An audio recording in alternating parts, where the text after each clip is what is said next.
Сәлем достар, бүгін сіздермен көбінесе оңтүстік Қазақстанда жасайтын осындай нан салма тамағымен таныстырғым келеді достар. Менің арнама подписация жасап, қоңыраушаны басып қойды ұмытпаңыздар достар. Ендеше тамағымызды істеуге әзірленейік. Осылайша картошка, пияз, ет, қызыл және көк болгар боршы және сәбіздерімізді ұсақтап тоғрап алатын боламыз.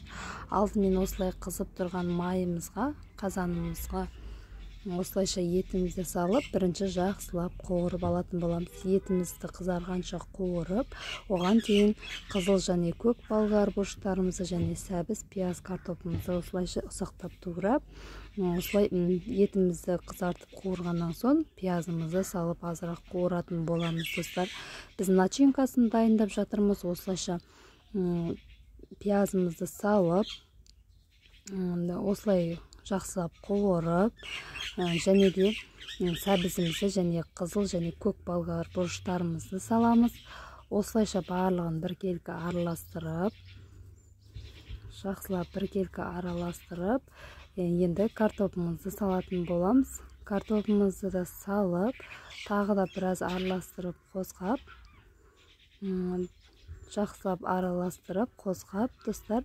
Татымына қарай тұз және де қара бұрыш салсаңыздар да болады, және сіре, дәмдеуіштерді салсаңыздар болады достар.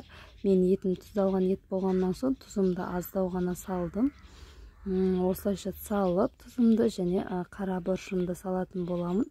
Тамағымызға дәм береді. Осылайша қара бұрышымыз салып, жақсылап біркелкі етіп араластырып алдым достар. Енді осы затымыз қуырылып болғанша біз қамырымызды дайындайтын боламыз. Дәл осы хит қамырымыздың рецептісі менің YouTube каналымда бар достар. Қалай дайындалу керектігі сонда да көрсететін боламын. Осылайша суымызға 2 жұмыртқамызды, осылайша тұзымызды және майымызды, сұйық майымызды құйып, қолымыздың көмегімен біркелкі етіп араластырып алатын боламыз. Жақсылап осылайша араластырып, ұнымызды салатын боламыз. Ұнымызды барлығын біркелкі салып, қолымыздың көмегімен жақсылап қамыр болғанша елейтін боламыз достар.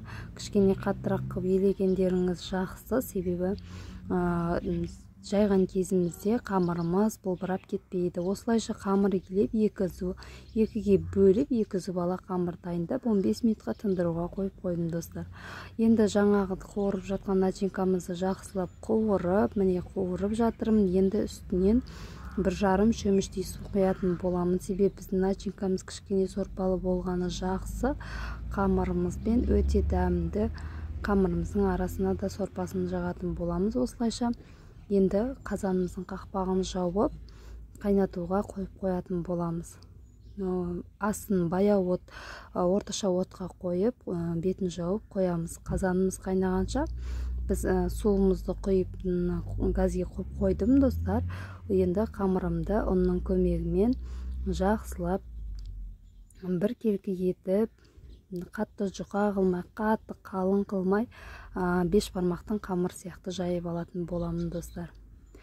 Осылайша қамырымды міне жайып болдым. Енді осы қамырымызды ұн сеуіп, осындай оқтауымыздың көмегімен орап алатын боламыз. Міне осылай орап алдым достар. Осылайша ортасынан пышағымыздың көмегімен осылай біркелкі кесіп алатын боласыздар. Жақсылап осылай кесіп, шетінен бастап қамырымызды жіңішке қылып, шелек қатты жіңішке емес, нормальный осы менің видеода көрсетілгенде қылып кесіп алып, барлығын осылай 2 зубала қамырды да осылай кесіп араластырып аласыздар. Міне сорпамыз қайнап жатыр достар. Міне жақсы дайын болды. Астын жайылып қойып, қайнап жатқан суымызға енді жаңағы дайындаған қамырымызды суға салып пісіріп алатын боламыз. Осылайша барлық қамырымызды салып, жақсылап, не екілеген қамыр болды менде. Осылайша бәрі қамырымызды салып, 5 минутқа бетін жауып қоямыз, кішкене қамырымыз піскенше. Міне достар, қақпағын жауып, Міне біздің қамырымыз қайнап шықты. Енді үстінен жарты шөміштей, бір шөміштей су құйып, қамырымызды сүзіп алатын боламыз. Қамырымызды сүзіп алатын боламыз шолпының көмегімен.